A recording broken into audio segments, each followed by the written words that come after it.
নমস্কাৰ সকলোকে ভোগালী বিহুৰ ওলগ যাচিছোঁ। এই চেগতে মই আমাৰ গাঁৱৰে ভেলাঘৰত এটা ড্ৰেগন আকৃতি বৃহৎকায় ড্ৰেগন আকৃতি বনাবলৈ আমাৰ সকলে সকলোৱে প্ৰয়াস কৰিছে। আপোনালোকে দেখিব পাইছে পিছফালে এটা বৃহৎকায় একদম মানে কি ক'ম আৰু ড্ৰেগন দাঁতকেইটা দেখিব পাইছে, বিলুপ্ত প্ৰায় মানে মোৰ এই দাদাই আজি তেখেতো জড়িত আছে বা গোটেই ল'ৰাখিনি আছে। এতিয়া ল'ৰাখিনি নাই বাৰু, ইফালে ব্যস্ত হৈ আছে। মই এই চেগতে এটা বোলো ভিডিঅ' এটা বনাই লওঁ। তাকে আমাৰ এইফালে আছে শ্ৰী উজ্জ্বল গগৈ, তেখেতৰ কিবা এটা কোৱা নেকি? কৈ দিয়ক।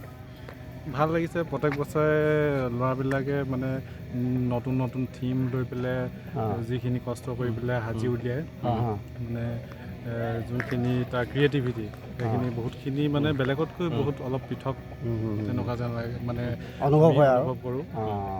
তাকে মানে এনেকুৱা এটা হ'লে এনেই ভাল লাগে আৰু নেকি? প্ৰত্যেক বছৰতে ভোজটো খাওঁৱে, খোৱাৰ লগতে যদি আমাৰ এক্সট্ৰা ক্ৰিয়েটিভিটি এটা থাকিলে এনেই ভাল লাগে তো সেই মানে সকলোকে আমি এই চেগতে অসমবাসীলৈ শুভেচ্ছা জনাইছোঁ।